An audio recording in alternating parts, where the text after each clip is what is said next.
ভাবুন, সকালে ঘুম থেকে উঠে খবর পেলেন পেট্রোল ও ডিজেলের উপর 10 টাকা করে লিটার প্রতি ট্যাক্স কমেছে। শুনে মনে হলো আজ তো বাইক ভরাবো, পকেটও বাঁচবে। কিন্তু পাম্পে গিয়ে দেখলেন দাম তো একই আছে। তখন আপনার মাথায় প্রশ্ন হবে, জাগবে, ট্যাক্স কমলো কিন্তু পেট্রোলের বা ডিজেলের তো দাম কমলো না। এখানেই আসল গল্পটা শুরু। সম্প্রতি কেন্দ্র সরকার পেট্রোল ও ডিজেলের উপর 10 টাকা পার লিটার করে এক্সাইজ ডিউটি কমিয়েছে।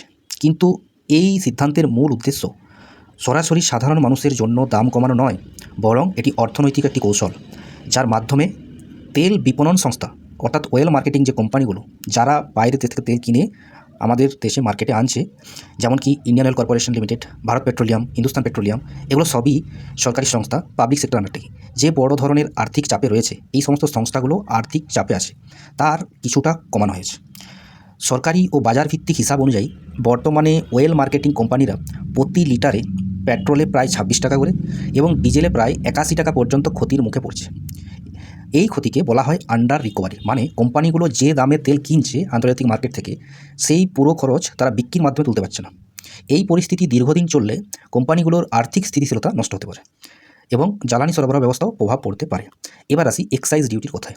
এটি হলো কেন্দ্র সরকারের একটি গুরুত্বপূর্ণ কর অর্থাৎ ট্যাক্স, যা পেট্রোল ও ডিজেলের খুচরো দামে একটি বড় অংশ গঠন করে। আগে এই ট্যাক্স সরাসরি সরকারের কোষাগারে যেত। এখন সরকার এই 10 টাকা কমিয়ে সেই রাজস্বের একটি অংশ ছেড়ে দিচ্ছে। এই ক্ষেত্রে কিন্তু গুরুত্বপূর্ণ বিষয় হলো, এই সুবিধা সরাসরি গ্রাহকের কাছে না গিয়ে কোম্পানিগুলোর ক্ষতি কমাতে ব্যবহৃত হচ্ছে। একটা সহজ উদাহরণ দিয়ে বিষয়টা আরও পরিষ্কার করা যাক। ধরুন, পেট্রোলের দাম 100 টাকা এবং এর মধ্যে 10 টাকা কমানো হলো এক্সাইজ ডিউটি। পেট্রোলের দাম 100 টাকা পার লিটার। 10 টাকা পার লিটার যদি এক্সাইজ ডিউটি কমানো হয়, তাত্ত্বিকভাবে দাম হওয়া উচিত 90 টাকা, কিন্তু বাস্তবে কী হচ্ছে, দাম এখনও 100ই থাকছে। তাহলে প্রশ্ন, ওই 10 টাকা কোথায় যাচ্ছে? কারণ এই 10 টাকা এখন কোম্পানিগুলোর লোকসান সামলাতে কাজে লাগাচ্ছে সরকার। সে তার নিজের রাজস্ব ক্ষতি করে এই 10 টাকাটা কোম্পানিকে দিচ্ছে। আগে যে ক্ষতি বেশি হচ্ছিল, এখন থেকে কিছুটা হলেও কমেছে, ফলে বাজারে হঠাৎ বড় দামের ওঠানামা এড়ানো যাবে।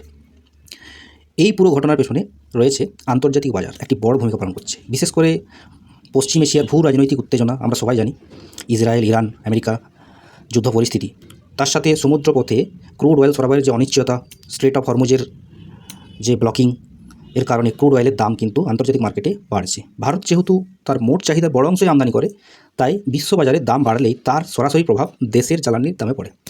এখন সরকার একটি সূক্ষ্ম ভারসাম্য বজায় রাখার চেষ্টা করছে। যদি সম্পূর্ণভাবে বাজারের উপর দাম ছেড়ে দেওয়া হয়, তাহলে জ্বালানির দাম দ্রুত বেড়ে যেতে পারে, যা সাধারণ মানুষের উপর চাপ সৃষ্টি করবে। আবার যদি কৃত্রিমভাবে কম রাখা হয়, তাহলে কোম্পানিগুলো বড় লোকসানের মুখে পড়বে।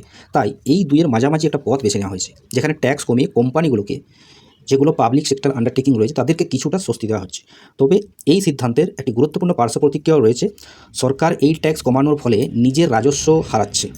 অনুমান করা হচ্ছে মাত্র 15 দিনের মধ্যে প্রায় 7,000 কোটি টাকা রাজস্ব সরকারের ক্ষতি হতে পারে।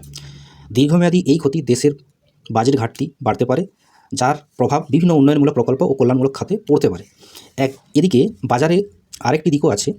কিছু বেসরকারি সংস্থা যারা বাইরের দেশ থেকে ক্রুড অয়েল আমাদের দেশে আনে, যেমন কি নায়রা এনার্জির সঙ্গে সামঞ্জস্য রেখে জ্বালানির দাম কিন্তু বাড়িয়ে দিয়েছে। অন্যদিকে সরকারি সংস্থাগুলো তুলনামূলকভাবে নিয়ন্ত্রিতভাবে দাম নির্ধারণ করছে, ফলে বাজারভিত্তিক ও নিয়ন্ত্রিত দামের মধ্যে একটি স্পষ্ট পার্থক্য তৈরি করছে।